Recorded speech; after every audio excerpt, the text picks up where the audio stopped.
Good morning po at tayo naman po ay magbibigay ng awit ng papuri sa Panginoon. Bali po ang aking awitin at tutugtugin ay pinamagatang Di Ka Nagkulang.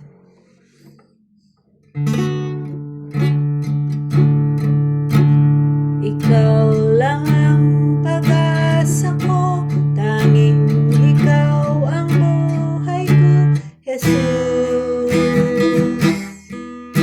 Kahit ako'y nangangamba, basta't ikaw ang kasama, panatag na.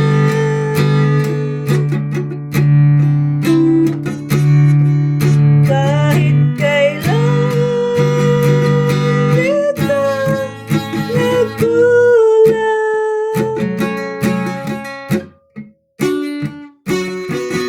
biyaya mo sa aking laging laan.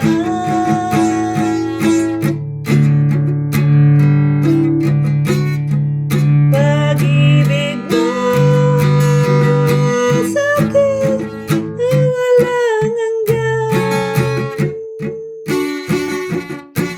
Inibig mo ako noon pa man. Amen. Kaya't ika'y sasambahin, paligid man ay madilim, Jesus. Amen. Kahit may suliranin man ang lagi kong aawitan, ikaw lamang. Kahit kailan di ka nagkulang, biyaya mo sa aking laging laan. Amen. Pag-ibig mo sa'kin walang hanggan. Inibig mo ako noon pa man. Inibig mo ako noon pa man.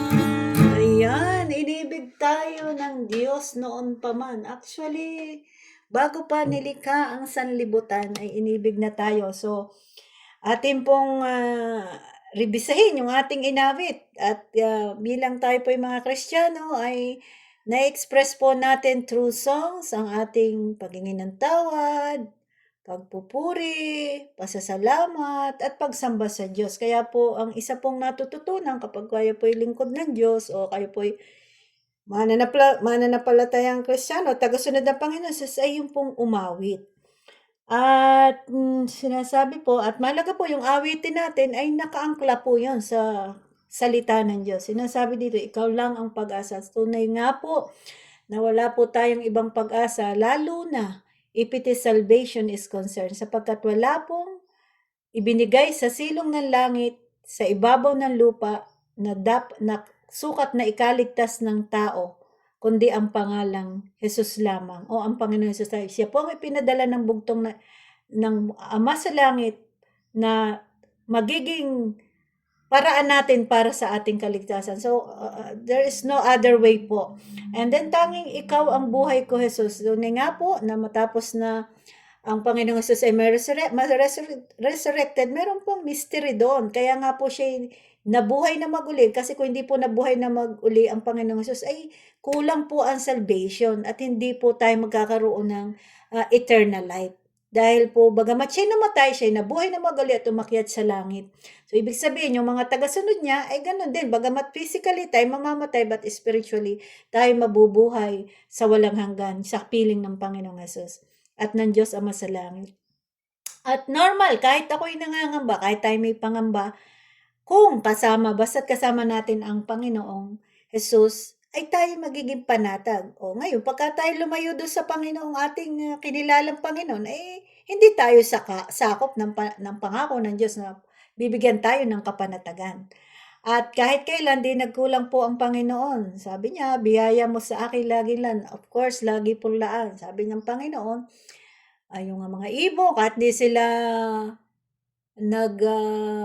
nag-iipon sa banga, ngunit pinakakain ng Diyos. Yung mga bulaklak kahit hindi sila naghahapon, ngunit dinaramta ng Diyos. Gaano pa tayo, kaya sinabi niya doon sa provision niya doon sa Matthew 6:33 na kung uunahin natin sino ang Diyos at alin ang kanyang katwiran. Hindi po yung katwiran natin ang dapat masunod, yung pong katwiran ng Diyos na ano yung katwiran niya, yung kanyang mga salita, yung kanyang kalooban, yung layunin niya, yung purpose niya.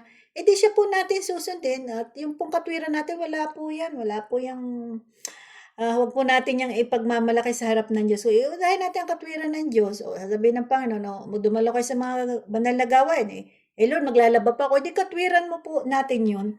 So ngayon, kapag ang katwiran po ng Diyos ang inuna natin, edi sabi ng Panginoon, lahat ng kailangan nyo ay daragdag ko sa inyo. Magiging sakop po natin tayo dun sa pangako. And then, pag-ibig mo sa akin walang hanggan, inibig mo ko nung paman. Kasi bago pa nilikha ang sanlibutan, ipinalano na po ng Diyos na tayo ay piliin niya. Pero sa pagpili niya, ay meron po tayong participation kung ating pong kikilalanin, tatanggapin, pananampalataya ng Panginoon Jesus.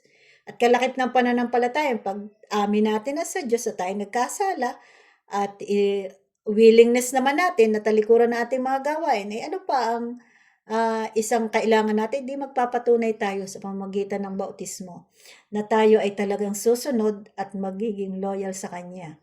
Kaya't ika'y aking sasambahin, paligid man ay magdilim, kahit may suliranin, lagi kong aawitin ikaw lamang. So, dapat yung ating boses, yung awit natin, ay nakalaan lang ito sa Diyos talaga. At ang sabi diyan ay hindi nakabase sa ating status ng buhay, nararamdaman at ano man ang nangyayari sa atin. Kasi ang pagsamba sa Diyos ay isang kapilian. Naunawaan mo sa sarili mo, sa ikabuturan ng iyong kaisipan at puso kung sino talaga yung sinasamba mo sa iyong buhay. At yan po, sa pamamagitan po ng awitin ay naiparating natin sa Diyos yung ating damdamin. So, at bilang tayo po yung mga Kristiyano, at tututunan po natin yan sa ating pong pag-aaral ng salita ng Diyos, yung pong pagsamba ay mahalaga sa Diyos. Kaya kung minsan may feel mo na mas komportable ka o mas gusto mo yung i-express yung iyong pananalangin through songs, nagagawa po natin yan bilang tayo ay mga lingkod ng Panginoon. Blessed morning po to all at naway napagpala kayo sa mensahe ng awitin na inawit ko po tinugtog ngayong umagang ito.